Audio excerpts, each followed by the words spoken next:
Canal 11, orgullosamente politécnico.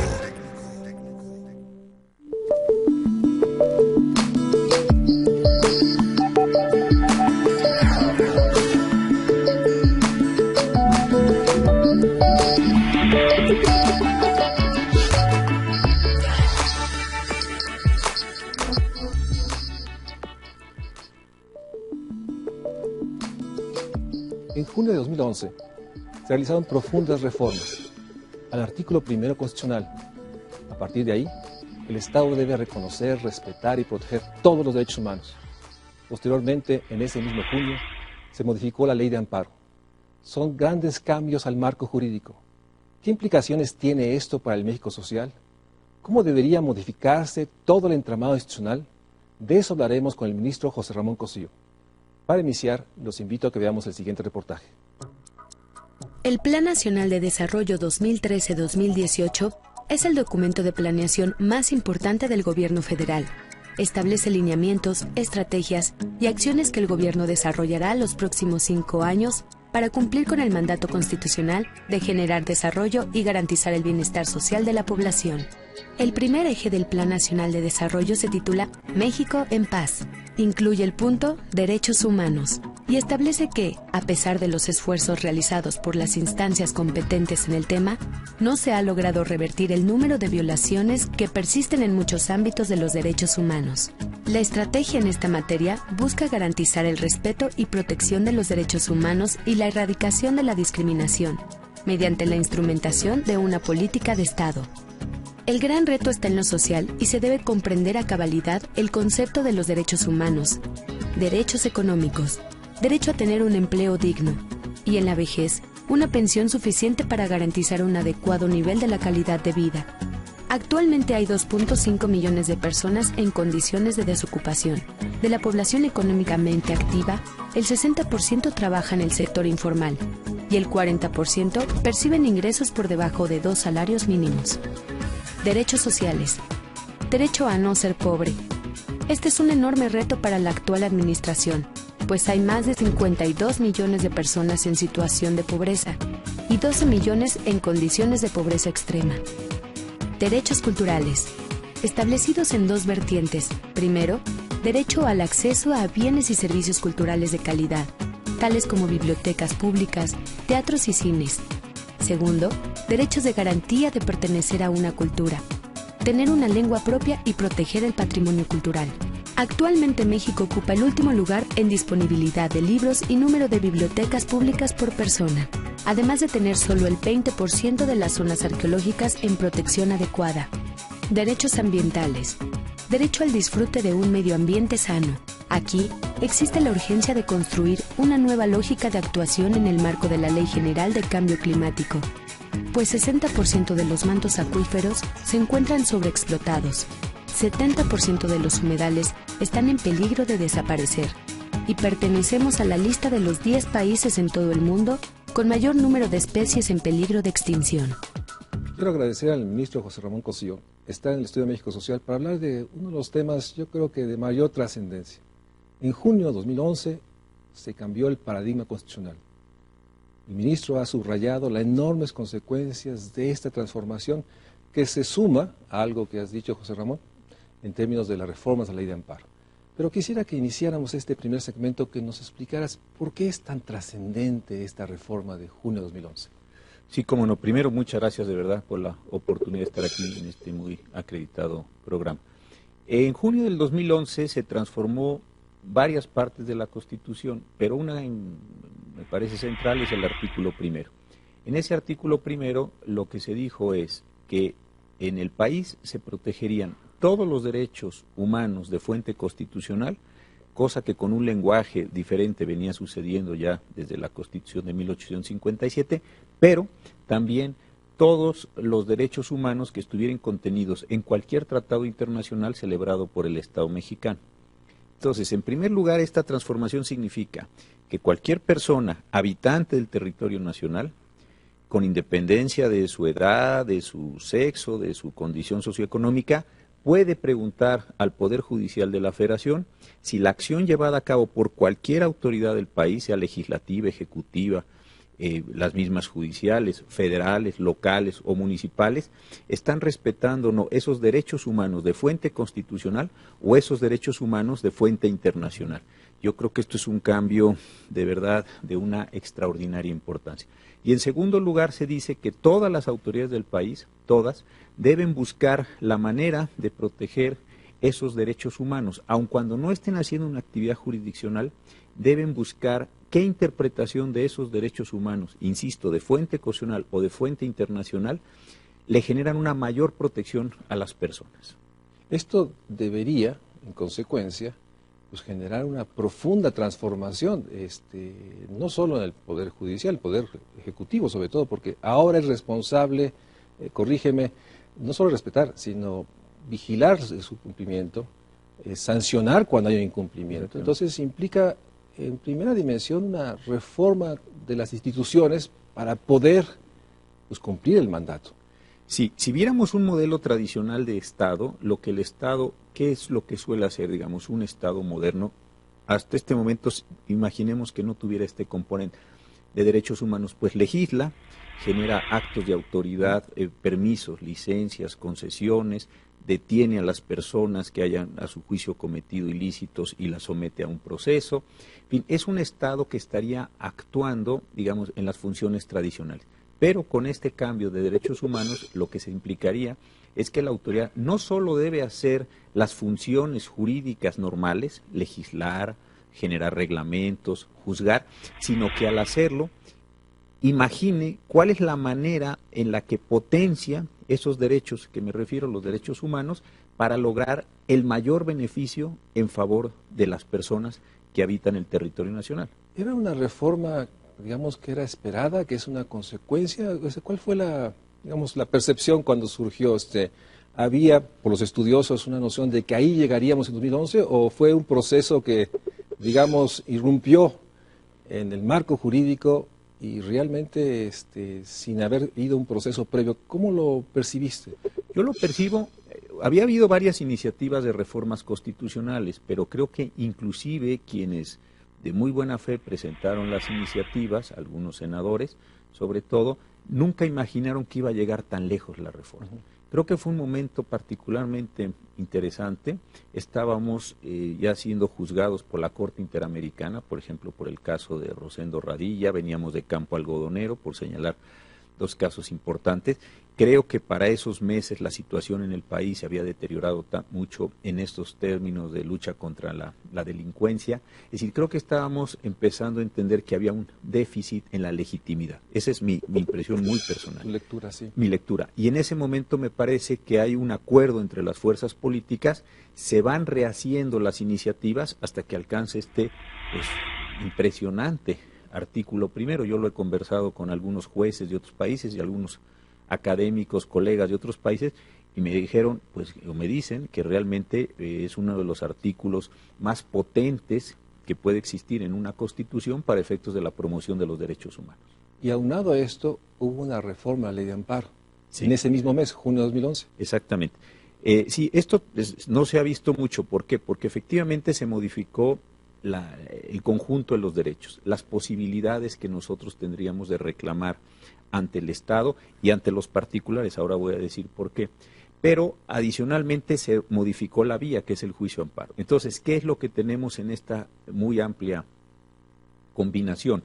Una vía muy ancha, que es el juicio de amparo, para que las personas que consideren que los actos de autoridad, por acción o por omisión, esto también es muy importante, que no hayan respaldado o respetado estos derechos humanos, puedan promover ante los órganos del Poder Judicial de la Federación la defensa de esos derechos humanos, en una vía mucho más ancha que es el nuevo juicio de amparo.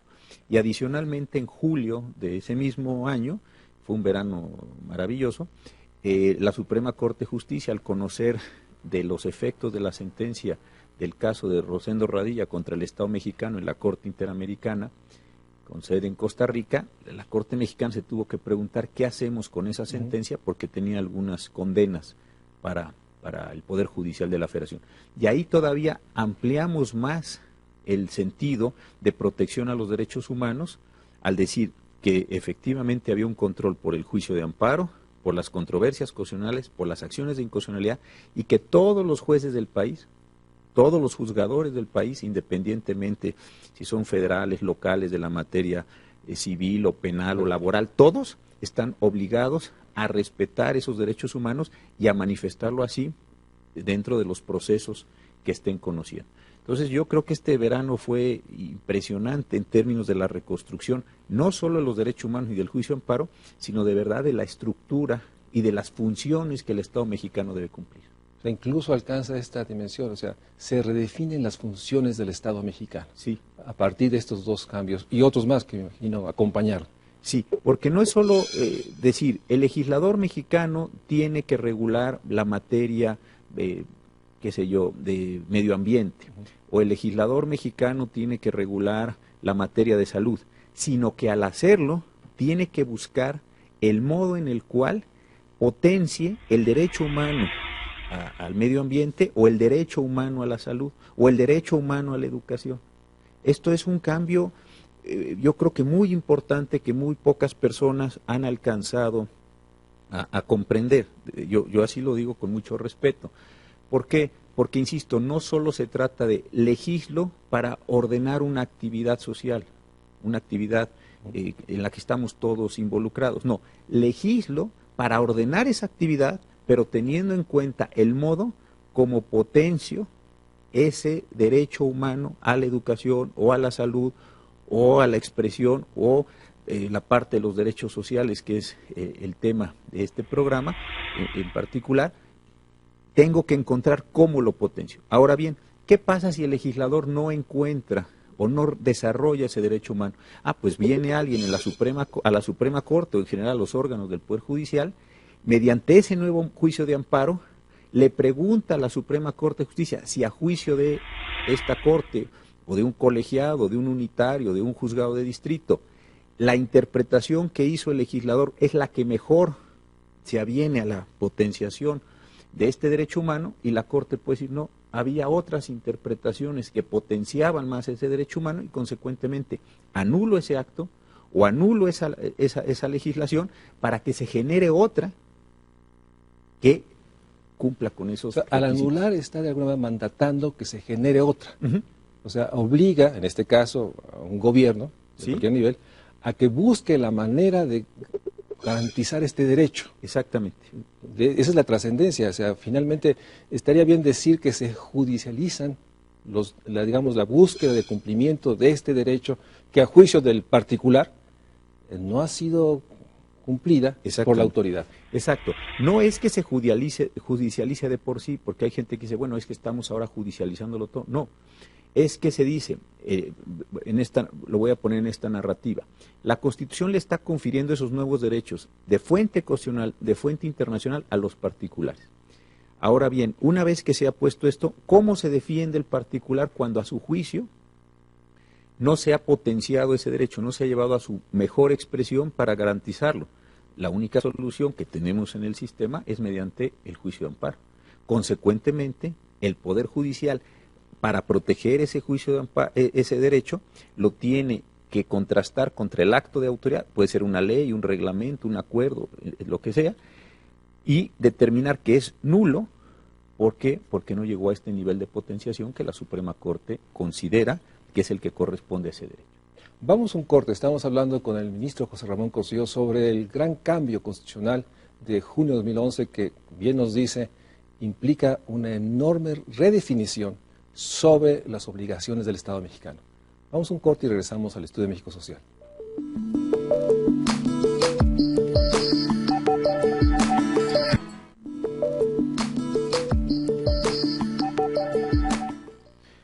Pero no dejo de percibir, porque de hecho hay una población que percibe que las leyes en nuestro país no se cumplen, que hay un marco jurídico en el cual realmente pocos son los que saben cómo ejercerlo o demandarlo. Entonces, no es realmente una retórica jurídica, y que finalmente vino la reforma de junio de 2011, se han escrito muchos artículos trascendentes, pero yo no veo, no sé si la población que nos ve, pues un cambio en la autoridad que se da cuenta de la magnitud de lo que nos explicaste. No es una retórica que finalmente, digamos, el Poder Ejecutivo no los han asumido plenamente. Sí, yo creo que ahí los abogados tenemos algunas culpas. La primera, durante mucho tiempo, yo creo que estos años de lo que le llamaban algunos autores el priismo clásico, muchos constitucionalistas, yo diría que prácticamente todos, se explicaban a la cuestión en términos muy retóricos, ¿no? Que eran decisiones políticas fundamentales, que había un componente puramente político de la Constitución, que, en fin, una serie de explicaciones que no tenían un gran sentido jurídico. Pero me parece que desde que comenzó el proceso de la transición, o un poco después, un sector, no todos, pero sí un sector importante de los juristas y de los juzgadores, hemos empezado a asumir la idea de que la cuestión es norma jurídica, y como es norma jurídica, debe tener un cumplimiento jurídico, un cumplimiento en los términos que la propia Constitución y el orden jurídico prevé. Hasta ahora, yo insisto, el cambio de la forma de litigar en el país no se ha dado completamente. Eso es verdad, yo creo que no se podría decir nada de eso. Sin embargo, insisto, el hecho de que una ONG tome un caso, lo lleve a la Corte, logre una sentencia favorable, no solo impacta al sujeto que estaba siendo titular de ese juicio de amparo, sino a un segmento mayor de la población. Esto por un lado. Y por otro lado, sí también percibo que algunos particulares, en temas sobre todo de derecho a la familia, algunos casos muy conocidos sobre discapacidad, sobre matrimonio de personas del mismo sexo, etcétera, han empezado a moverse de forma tal que empiezan a preguntarle a la Suprema Corte cuál es el alcance del derecho constitucional que ellos consideran, por la razón que sea, que se les ha violado o se les ha desconocido. Entonces, si bien es cierto que la reforma del 11 no generó ya una transformación total, sí creo que empiezan a haber movimientos, a mi parecer. Sí los percibes, sí sientes que sí está empezando en las fisuras, digamos, del Estado, a empezar a modificar, a percibir, sobre todo los ciudadanos, organizaciones, que por ahí podemos realmente construir un Estado de Derecho, un Estado donde haya vigencia de los derechos humanos. Sí, yo creo que sí se empieza a mover esto. A la Corte han empezado a llegar estas opiniones que mandan personas que no están directamente involucradas en el litigio, que le llaman el amicus curiae, personas que nos dicen, oigan, observen este segmento de la realidad, o aquí hay algunos datos que les pueden ser importantes. Sí ha habido desde hace unos años un cambio en este patrón de litigio en el país. Es suave, son pocos todavía los casos, pero me parece que es un buen camino y bueno, ante la difusión de la existencia de los derechos, ante la difusión del nuevo juicio de amparo y muy importante, ante la durísima realidad que tú describías hace un momento con cifras, pues yo creo que esto puede potenciarse enormemente en los próximos años. Pero paradójicamente tenemos esta realidad en que de una enorme desigualdad jurídica. Lo que es un derecho en esta ciudad se convierte en una violación de derecho en otra ciudad a unos kilómetros. O sea, por una parte está este gran cauce, pero también hay una, no sé si llamarle una enorme desigualdad de garantía de derechos. Sí. Y ante eso, no sé cuál sería la manera de resolver esta realidad de esta. Nuevamente, el lugar donde se nace, ahora ya no solo determina el tipo de salud o la esperanza de vida o el tipo de acceso a educación, ahora también implica el que se puede estar violando y ser acusado de un crimen cuando kilómetros adelante es un derecho. ¿Cómo enfrentamos esta realidad de la desigualdad jurídica que se ha generado? Sí, yo creo que ese es un muy buen ejemplo y desde luego existe. Creo que es uno de las consecuencias de un sistema federal. Ciertas porciones de la realidad le corresponde regularlas al legislador federal y otras le corresponden a los legisladores de las distintas entidades donde pueden tener criterios diferenciados. ¿Qué es lo que homogeniza la totalidad del sistema? Solamente la Constitución. La Constitución, por estar encima del régimen federal y de los regímenes locales o del Distrito Federal, es lo que le da una estructura.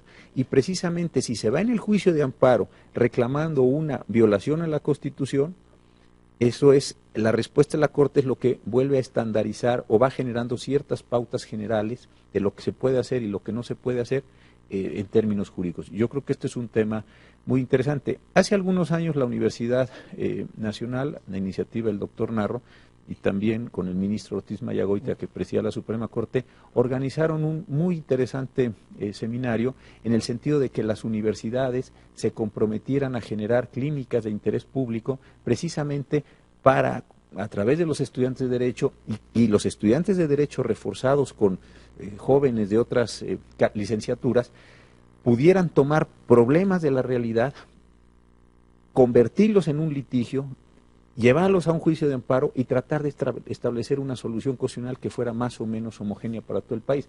Esto desafortunadamente no ha tenido todos los efectos que serían deseables. Es decir, la ciudadanía no se acaba de asumir como ciudadanía, o estamos en esta expresión que tú mencionas de una ciudadanía blanda. Yo creo que esto es parte de lo que se tiene que entender, que hay obligaciones constitucionales, que hay derechos constitucionales y que sí hay cauces para su ejercicio. Y ahí puede haber un factor de transformación muy, muy importante y lo que me parece a mí muy, muy serio, en términos del propio orden jurídico. No se juega contra el orden jurídico, no se juega contra la democracia, sino simple y sencillamente se realizan todas las posibilidades que la democracia generó a través de su legislación para que las llevemos a cabo.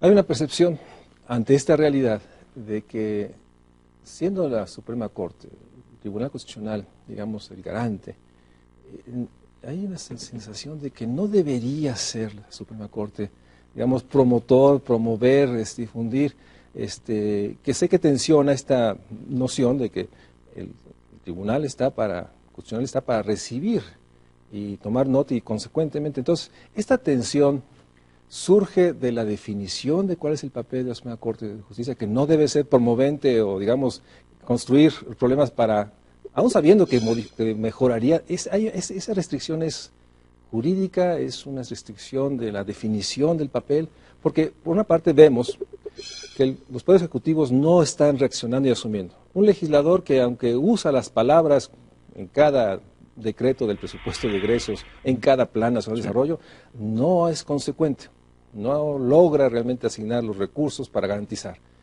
Entonces parecía ser que nos queda nomás el poder que está en la Suprema Corte de Justicia para poder generar esta inercia. ¿Por qué hay esta tensión? ¿Por qué la Suprema Corte de Justicia hay esa autocontención, yo le llamaría constitucional, de no asumirse como promovente de todos estos cambios? Bueno, hay varias cosas. Uno, que es muy buena pregunta. Se generó el canal judicial en tiempos del ministro Azuela precisamente para eso, para tratar de que no solo un público experto o los interesados en el caso pudieran asistir a las reuniones, sino que se observara esto en el canal judicial. Yo creo que eso fue un cambio muy importante. Otros se han estado construyendo pues muy distintas formas de difusión de los derechos, las casas de la cultura, un conjunto de publicaciones que en su origen tuvieron varios elementos de crítica. ¿Por qué la Corte está como publicitando todo este tema de los derechos, haciendo conciencia, generando bases de datos, poniéndolas en internet, etcétera? Es precisamente porque la Corte ahí pensó, y yo creo que con mucho tino, que debía ser un agente de transformación de los derechos. En tercer lugar, cuando caen los asuntos, esto es muy importante, sí hay elementos de suplencia de queja, sí hay elementos donde se han potenciado los derechos. La única restricción es, la Corte no puede plantearse a sí misma casos. La razón es una razón histórica del modelo constitucionalista occidental en el cual nos gobernamos, porque lo que se pensó, y yo creo que es una tesis correcta, es que sería sumamente peligroso que la Suprema Corte se planteara a sí mismo las preguntas y ella se las contestara. Si tenemos una Corte progresista, si tenemos una Corte comprometida con los derechos humanos, pues sería fantástico. Claro. Pero si tenemos una Corte que no sea progresista o cuyos integrantes no son personas, digamos, comprometidas con este tipo de causas, sería peligrosísimo. Claro. Entonces, tratando de mantener esta institucionalidad, es lo que se dice. Ustedes tráiganme sus problemas. Ya cuando lleguen, yo busco el modo de generar el mayor alcance posible a partir del principio de pro persona. Pero no me pidan que yo genere, insisto, los mismos casos. Esa es la única restricción que se da. Ya cuando se ha accedido, entonces sí ha habido construcciones muy importantes. Y una tercera, que yo creo que fue un asunto muy delicado, es cuando a la Suprema Corte se le quitó esa facultad de investigación que tenía, porque ahí la Corte sí generaba un conjunto de recomendaciones, no en términos de una sentencia, pero sí tenía una influencia enorme, me parece a mí, en términos de política pública. Esa parte la perdimos hace algunos años como modificación constitucional y, bueno, tiene esta consecuencia, ¿no? Claro. Vamos a un corte, estamos hablando sobre las consecuencias de esa gran transformación de junio de 2011, la enorme realidad de que pese al cambio, hay sin duda ciertas señales que nos pueden dar esta orientación, esta percepción que nos dice el ministro, de que se va abriendo, se va construyendo, pero sin duda queda esta percepción, esta sensación. Todavía falta mucho para que la reforma del artículo primero, la reforma de la ley de amparo, se convierta en el gran cauce pues, para transformar al Estado mexicano. De eso estamos hablando en el Estudio de México Social. Vamos a un corte y regresamos con el ministro José Ramón Cosío.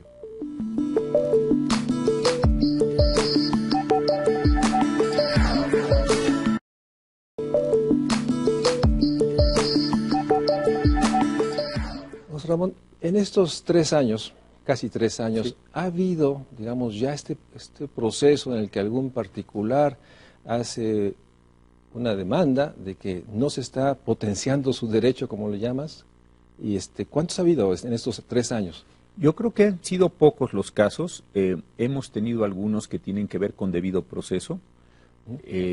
Las prácticas que a veces se siguen por las policías o por los ministerios públicos a lo largo del país han sido cuestionadas, han sido, yo creo que, decisiones muy relevantes en el sentido de decir, no se trata simplemente de llevar la investigación por la investigación, no se trata, desde luego, de estar señalando inocentes como culpables, sino hay que hacer estos procesos con cuidado, con atención a las características generales del debido proceso. Ese yo creo que es un tema en el que reiteradamente la Suprema Corte ha estado interviniendo.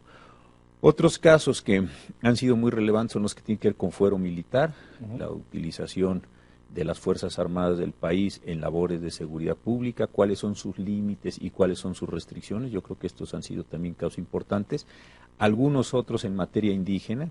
El artículo 2 garantiza a las personas que se asuman como indígenas una defensa en la que tengan, desde luego, un defensor y que sepa sus lenguas y sus costumbres, traductores. Ahí también hemos hecho algunas consideraciones importantes, por señalar algunos ejemplos.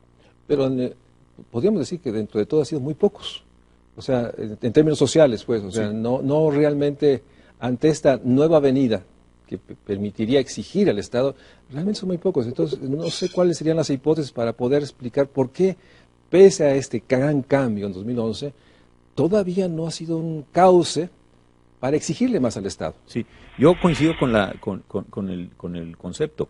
Han sido pocos casos para el potencial que tenemos.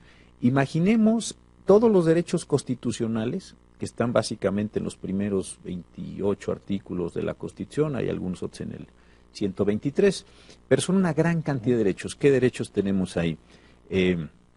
Derecho a la no discriminación, educación, libertad de expresión, tránsito, reunión, asociación, debido proceso. Es decir, es una salud, vivienda, agua, todos estos conjuntos de derechos. Y luego imaginemos todos los tratados que ha celebrado el Estado mexicano y que están en vigor. Sí. Cualquier derecho que esté en cualquiera de esos tratados también podría ser exigible ante los tribunales. Entonces, por ponerlo así, hay una enorme masa de derechos que están allí puestos. Hay una enorme vía, que es el nuevo juicio de amparo, para poderlos exigir. Y realmente hay poca demanda social por esos derechos. Y sobre todo cuando ves las cifras, ¿no? 53 millones de mexicanos en pobreza. Exactamente. 10 millones que no tienen agua, un poco más, 10 millones sin drenaje, 20 y tantos millones de mexicanos que no tienen acceso a la salud. Exactamente. La realidad de un salario mínimo que no cumple el mandato constitucional. O sea, en términos de la omisión del cumplimiento del Estado, las cifras son devastadoras. 32 millones de mexicanos en rezago educativo, 6 millones analfabetas. Entonces, ¿cuál es la razón de que no se ha logrado que este cauce pues llevara a que individuos pues exigieran al Estado pues la garantía y el respeto a estos derechos? Sí. Puede haber sin duda esta parte de no se conoce a fondo estas dos vías, artículo primero y ley de amparo, pero también lo comentábamos en el corte, esta realidad que todavía no se ha asumido plenamente esto de que es un derecho y todavía tenemos esta cultura paternalista, lo comentabas, pues de agradecer o de reconocer, sí, qué bueno que me dio esto, me ayuda, aunque no es realmente lo que debería tener. Sí. Yo creo que en ese sentido hay mucho todavía de construir en términos de cultura. Sí, yo efectivamente coincido con todo lo que has dicho y me parece que los habitantes no nos terminamos de asumir como ciudadanos, como personas que somos titulares de derechos, también desde luego de obligaciones, y que estamos en posibilidad de litigar frente al Estado por los cauces que se han establecido en la Constitución, para efectos de que el propio Estado satisfaga lo que está establecido en las normas constitucionales. La Suprema Corte y en general los tribunales de todo el mundo no se hacen preguntas a sí mismos y no se plantean litigios a sí mismos de lo que les gustaría que les llegara para resolverlos a su vez. Lo que hacen los tribunales es sentarse, que se genere el conflicto, que venga por vía de las demandas, y esas demandas son sobre las que resuelven, o respecto de las que resuelven. Entonces, si uno analiza qué es lo que llegaba antes del 2011 y qué ha llegado después, hay una ligera variación, sobre todo en la parte de debido proceso, y esto sobre todo se debe a las instituciones que llevan interés público, litigio de interés público, a ONGs, etcétera. Pero en general en el país seguimos estando frente a un litigio bastante tradicional. Sin duda está atrás esta realidad de una ciudadanía blanda, como diría el PNUD, es una ciudadanía que no se asume, que no percibe realmente que tiene algún cauce, sí. Pero también, a ver, si un individuo, digamos, tuviera la noción de que no tiene acceso a la salud, un acceso efectivo, ¿cuál sería el proceso? ¿Debería buscar un abogado para que ese abogado integrara una demanda a la autoridad responsable? O sea, sí hay un proceso ahí, digamos, sí, que no deja de ser muy complejo, porque finalmente el acceso, digamos, a un abogado que conozca, que interprete, también es una limitante, no es tan fácil, creo yo. No, yo creo que ahí son varios niveles. La persona, en términos de la técnica del amparo, tendría que generar lo que nosotros le llamamos un acto reclamado, es decir, solicitar un determinado servicio, un servicio que implique el cumplimiento de un derecho, y ante la negativa, la deficiencia de ese servicio, insisto, que implique el derecho, entonces ahí se genera el acto reclamado. Y es contra ese acto reclamado contra el que procede el juicio de amparo. ¿Y este acto reclamado implica en un juzgado presentar esto? No, normalmente eso se haría ante la propia autoridad administrativa, que es la que suele estar frente al cumplimiento. Y una vez que tengamos, digamos, el rechazo de que no es posible, porque no hay presupuesto, no estaba, digamos, la respuesta, digamos, del siglo XX, no hay recurso que alcance, presupuestalmente no estaba considerado, usted debe entender, porque esa es la lógica, y la lógica que hemos aprendido. Sí.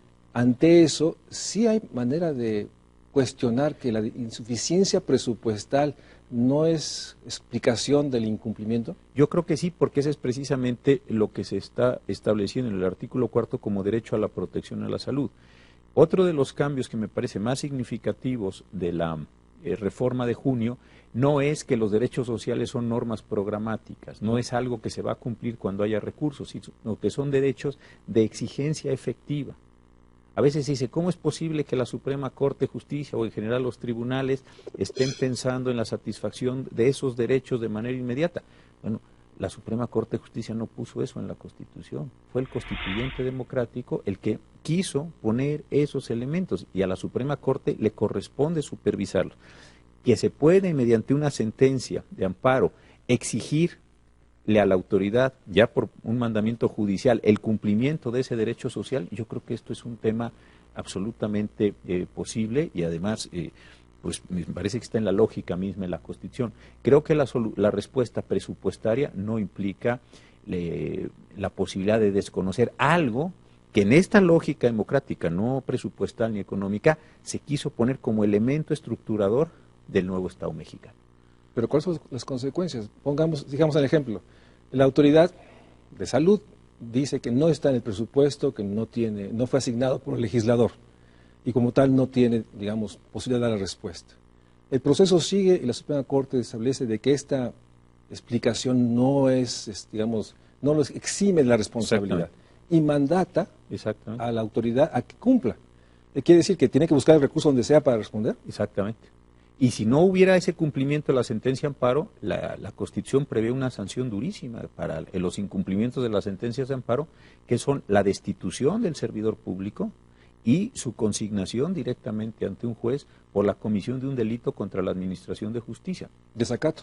Desacato. Esa es la solución que tiene esto. Para que una vez que ese servidor público haya sido destituido y llegue el nuevo, ese nuevo cumpla.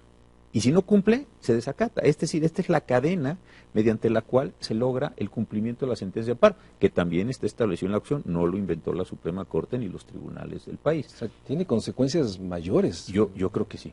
Por eso yo cuando decía, no es simplemente un adorno retórico, no es una palabrería que se le puso a la Constitución, es un modelo que quiso poner el constituyente democrático, yo supongo que conscientemente, quiero suponer, para el efecto de que se modifique la manera en la que están estructuradas las relaciones. Esto yo creo que es algo que muy poca gente, es decir, hay tantos cambios constitucionales que las personas me parece que de repente piensan, pues es una cosa más. Pero si vemos la alineación entre reforma constitucional, juicio de amparo y el caso Radilla, como le llamamos nosotros, del expediente Varios de julio de 1911, yo creo que esos tres elementos de verdad transformaron completamente. Que no se ve o no se percibe una transformación diaria, no. ¿Por qué? Porque no están todavía llegando los casos a la Suprema Corte. Pero me parece que es bastante predecible que primero organizaciones que hacen litigio de interés público, las propias ONG, una ciudadanía, gracias a programas como este, que está lo más consciente de su carácter precisamente ciudadano, empiecen a acceder más a los tribunales y exigirle a los tribunales simple y sencillamente que cumplan con lo que está establecido en la Constitución. Nada más. Como un asunto didáctico, te has referido varias veces al caso Radilla. ¿Por qué es tan trascendente? Porque en ese caso Radilla, la Suprema Corte de Justicia estableció, primero, que había estos derechos de fuente constitucional, de fuente convencional. Segundo, que se debía haber un control por parte de los órganos del Poder Judicial de la Federación de todos los temas constitucionales mediante el juicio de amparo, las controversias constitucionales y las acciones de inconstitucionalidad. Tercero, se dijo, que esto es muy importante, que todos los jueces del país, en cualquier litigio, debían hacer un control de constitucionalidad de las leyes que les correspondiera aplicar. Y adicionalmente se dieron los parámetros generales de aplicación del principio pro persona, que es esto que significa que las autoridades, en los actos concretos que lleven a cabo, deben buscar cómo favorecer, cómo potenciar, decía yo, el derecho humano que mejor satisfaga la condición de cada una de las personas. Es decir, lo que hizo esa sentencia Radilla, me parece, fue cerrar, redondear los dos cambios que se habían dado un mes antes en la Constitución. Vamos a un corte. Vale la pena mencionar que el señor Radilla fue parte de esta terrible realidad y ahora vergüenza nacional, la guerra sucia en los 70s, un hombre que era, sin duda, un luchador social y que desapareció y que le fue sancionado al Estado mexicano en términos de reconocer el daño y reparar el daño. Tiene enormes consecuencias y sin duda es un paradigma en términos jurídicos, pero también en términos de la responsabilidad que por primera vez se le finca al Estado mexicano de esta desaparición. Vamos a un corte y regresamos al Estudio México Social para seguir hablando con el ministro José Ramón Cosío sobre las implicaciones del gran cambio constitucional que sucedió en junio de 2011.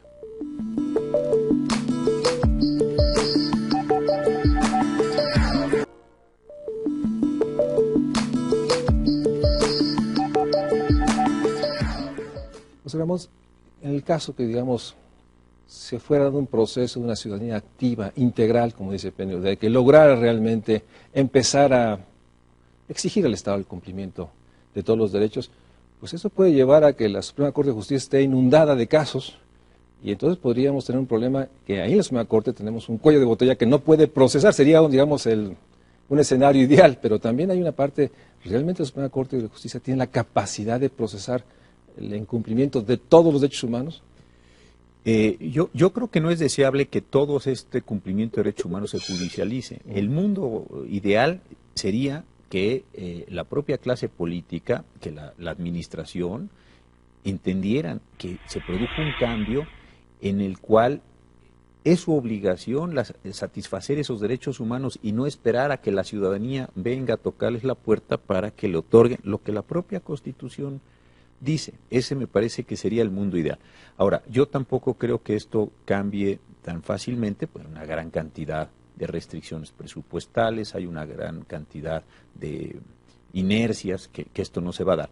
Lo que pasa es que el Poder Judicial, la Suprema Corte, una parte del Poder Judicial de la Federación, nosotros tenemos un número muy importante de tribunales colegiados, jueces de distrito, que tienen la capacidad de ir administrando este conjunto de procesos. Y por otro lado, salvo en materia tributaria, nosotros podemos generar ya declaraciones generales.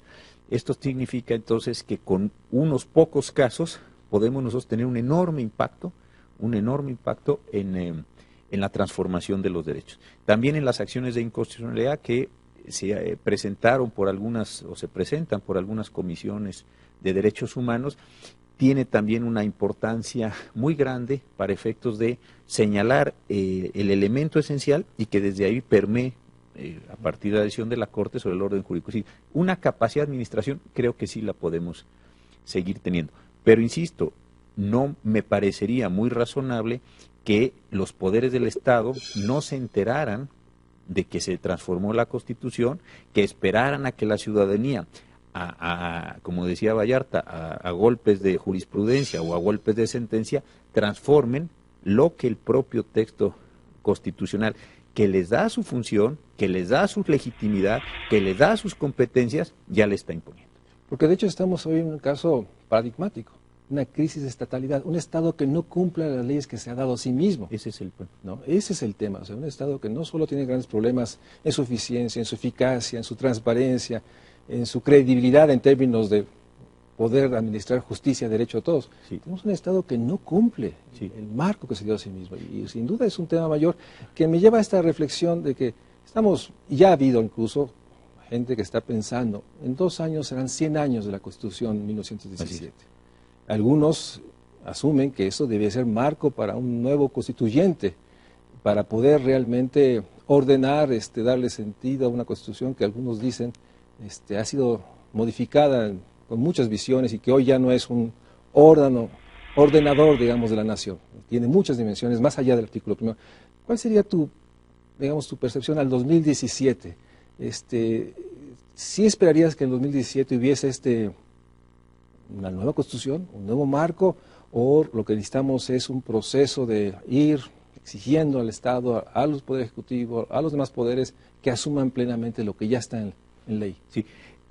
Quisiera regresar un poquito al tema anterior y ahora voy a este. A veces se dice, es que el Poder Judicial o algunos de sus integrantes se están radicalizando. Yo no creo que sea así. Yo creo que los órganos democráticos le dieron una función a los órganos judiciales, para que los órganos judiciales interpreten y apliquen la Constitución. Si esa función que le asignaron a los jueces es una función radicalizada, pues esa es una función que asignó el propio constituyente. Yo creo que ahí sí hace falta reflexionar, porque si no de repente se dice, hay un conjunto de jueces o de juzgadores en el país que están haciendo cosas muy extrañas. Y que están invadiendo competencias. Incluso hay señalamientos muy severas, de que incluso ahora desde el Poder Judicial se va, incluso han dicho, diseñar la política social. Por ejemplo, están diseñando la política social o no están permitiendo que el Estado actúe eficazmente contra la delincuencia. Bueno, pues esa es función de la lucha contra la delincuencia o del desarrollo social, es función, desde luego, de la administración en términos generales y del legislador al generar las leyes. Pero en el caso de los juzgadores, lo que se dice es, tú vigila bajo estos parámetros que las acciones llevadas a cabo por estos señores satisfagan estas condiciones. Si es radical vigilar esas formas de actuación, pues sí, pero entonces el punto de radicalización vino en los cambios constitucionales y legales, no en la manera como los propios juzgadores asumieron un papel que no les corresponde. Yo creo que esto es importantísimo, porque si no vamos a acabar con estas críticas de que la justicia se está politizando, que la política se está judicializando. Simplemente me parece que es un cumplimiento riguroso, exacto, de lo que está puesto en la Constitución. Creo que es un tema completamente importante. Ahora, en cuanto al constituyente, es verdad que la Constitución se ha transformado muchísimas veces, bien a bien nadie sabe, algunos cuentan de una forma y les da un número, otros cuentan de otra y les da otro número, es decir, creo que es una discusión importante, a mí ya a estas alturas me parece un poco trivial. ¿Cuántas veces se ha transformado? Muchísimas, no vamos a estar en esos temas. Lo que creo es que tampoco nos hemos sentado muy bien a pensar para qué queremos una Constitución y qué queremos hacer con la Constitución. Entonces, antes me parece, de ponernos a discutir si tenemos que ir a un constituyente, yo creo que sí valdría la pena sentarse serenamente a decir, ¿y qué es lo que estamos queriendo hacer con la Constitución? A mí algo que me preocupa es que en ocasiones se ponen en la Constitución cosas a sabiendas de que no van a tener ninguna relevancia, como si estuviéramos en la lógica antigua de que esto es una pura retórica y que lo que se ponga ahí es una especie de certificación de acuerdos. Yo creo que esta es una visión sumamente peligrosa, porque si con esa visión vamos a ir al constituyente, vamos a acabar teniendo una constitución de 1000 artículos, donde cada quien va a poner las cosas que le parezcan más razonables, vamos a llegar a una constitución gigantesca de gran consenso y después no va a haber modo de cumplirla, no va a haber modo de que esto articule ningún proyecto nacional, ninguna idea de relaciones jurídicas en el país. Es decir, creo que simplemente ir a un constituyente por cumplir el símbolo de los 100 años. Un festejo. Un festejo y festejemos creando una nueva constitución, me parece muy irresponsable. Creo que el asunto interesante está en decir, ¿qué es lo que queremos hacer con la acción? ¿Qué es la manera en la que queremos, desde estar en la globalidad, establecer las relaciones federales, tratar el tema de la división de poderes, precisamente incorporar estos elementos de derechos y pensar que aquello que pongamos en la nueva Constitución sí tiene una función normativa y sí tiene una función para cumplirse, así sea, y desafortunadamente por sentencias o por un cumplimiento voluntario de los propios agentes políticos? Porque estamos, digamos, poco menos de 3 años sí.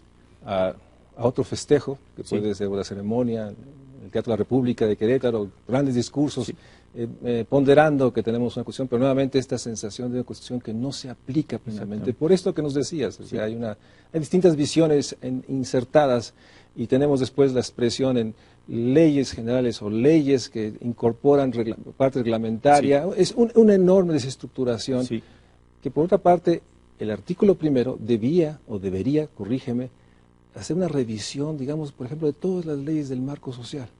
Ley General de Salud, Ley de Educación, Ley de Desarrollo Social, Ley de Grupos Vulnerables, Niños. Debería haber unas, porque percibo que hay una enorme, no están alineadas pues plenamente. Y en ese sentido también es un pendiente que fortalece esta complejidad de que se cumpla el marco de los derechos humanos, sobre todo en la vertiente social. Sí. Absolutamente de acuerdo en que a partir de esta jerarquía superior de los derechos humanos se tendría que hacer una revisión. Y otro tema que a mí me parece central y del que se habla muy poco es de lo que, a mi juicio muy personal, creo que tenemos un sistema federal muy desarticulado. Se ordena algo en la Ley General de Salud como una prestación de salud para ciertos segmentos de la población.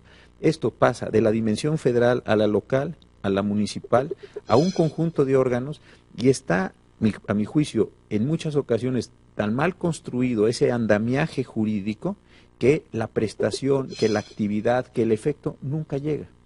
Es decir, el derecho, a pesar de lo que muchas personas piensen, tiene sus reglas, tiene su lógica, tiene su estructura, tiene sus funciones sociales, son funciones sociales antiquísimas. Es decir, no son estorbos, no son... El derecho en sí mismo no es sobre regulación. Es decir, creo que hay que tratar al derecho como con más respeto, para efectos de que aquello que se quiera lograr se vayan dando el conjunto de pasos necesarios para que se dé. Hemos tenido algunos casos en los que la prestación concreta no se puede dar porque faltan tramos completos de normativos. Entonces, claro, la autoridad dice, yo no me siento vinculada a realizar esa acción. ¿Por qué? Porque faltan todas estas normas, reglamentos, NOMS, yo qué sé. Y consecuentemente, lo que suena maravillosamente bien descrito en la Constitución o en un tratado internacional, no tiene ninguna eficacia porque faltan todos estos componentes. Parece que estoy describiendo un problema de pura ingeniería, y sí, es un problema de pura ingeniería jurídica, pero para poder hacer buena ingeniería jurídica, pues hay que preguntarle a los ingenieros y no suponer que uno tiene habilidades de las cuales carece. En ese sentido, los problemas de coordinación, de concertación de la política social, por supuesto, no es solo un tema de voluntades o de, digamos, consejos, comités o coordinaciones. Hay en el fondo problemas de la ingeniería, de la estructura jurídica, que nos lleva a esta reflexión de una república social salvaje, así la ha nombrado, designado Orlando Cordera, en términos de esta enorme realidad de que se sigue dispersando la república socialmente, pero hay un tema que bien subrayas, sí hay un problema de la enorme fragmentación jurídica de las leyes generales a la ley local, y en ese sentido la responsabilidad sería de los legisladores locales, del legislador, o sea, ¿dónde debería venir el impulso para construir esta ingeniería jurídica, digamos, por derechos. Yo creo que son varias etapas, porque a quien le corresponde desarrollar la Constitución es al legislador, a quien le corresponde desarrollar la ley que estableció el legislador es a la administración. Son segmentos, pero yo insisto, en muchas ocasiones el discurso general es el derecho, tanto de personas con un pensamiento moderno y aparentemente sofisticado, el derecho es una sobreregulación, el derecho siempre estorba, lo que hay que dejar es que actúen cierto tipo de actores en un extremo. Y en el otro extremo, es decir, el derecho son una serie de estorbos a las prácticas que se pueden realizar en una sociedad. Yo creo que esto es mucho más delicado. Pensar que una persona va a ser sancionada por una desviación de fondos, para que pueda ser sancionada, que es también un problema muy importante de la parte social, pues tiene que estar bien construido todo el andamiaje jurídico, porque si no está construido con ese defecto técnico, dado el modelo general, la persona va a salir en libertad. ¿Qué sucede si a una ordenara la Secretaría de Salud federal o local que se aplicara determinado tipo de prestación, inyecciones, o se otorgaran ciertos medicamentos y no está construido el andamiaje? Pues no se van a otorgar los medicamentos. Es decir, hay esa parte que yo digo, no veamos al derecho como lo que estorba, como lo que es inútil, como que es el rollo de los abogados o de los legisladores, sino como algo que soporta, que sostiene precisamente esta, en el caso que nos ocupa, realización de los derechos sociales y de muchas otras cosas, ¿no? En el fondo, esta reflexión que nos haces, que me haces, me provoca esta reacción. Ahí está este enorme dilema de no asumir que para construir el bienestar necesitamos un Estado. El Estado. Esta noción del Estado y mercado también erosionó la valoración del marco jurídico, al pensar que los mercados, el mercado podría regular todas las relaciones sociales. Hubo sin duda una desvalorización del marco jurídico que está dentro de esta pugna de lo público y lo privado. Yo te quiero agradecer muchísimo al ministro José Ramón Cosío de haber reflexionado yo creo, el tema trascendente del siglo XXI. Este México social podrá ser en la medida que asumamos plenamente las reformas constitucionales, el artículo primero, las nuevas vías de acción para los ciudadanos, que es la reforma al derecho de amparo, y sin duda hay mucho que hacer, aunque hay indicios de que puede ser el camino para construir el México social, un México social donde todos tengamos derechos humanos y que sin duda implicará un gran esfuerzo, un gran trabajo de la Suprema Corte de Justicia. Muchas gracias, José Ramón, por estar en el Estudio México Social. Ha sido realmente muy ilustrativa tu reflexión. Muchas gracias por la oportunidad. Gracias a ustedes.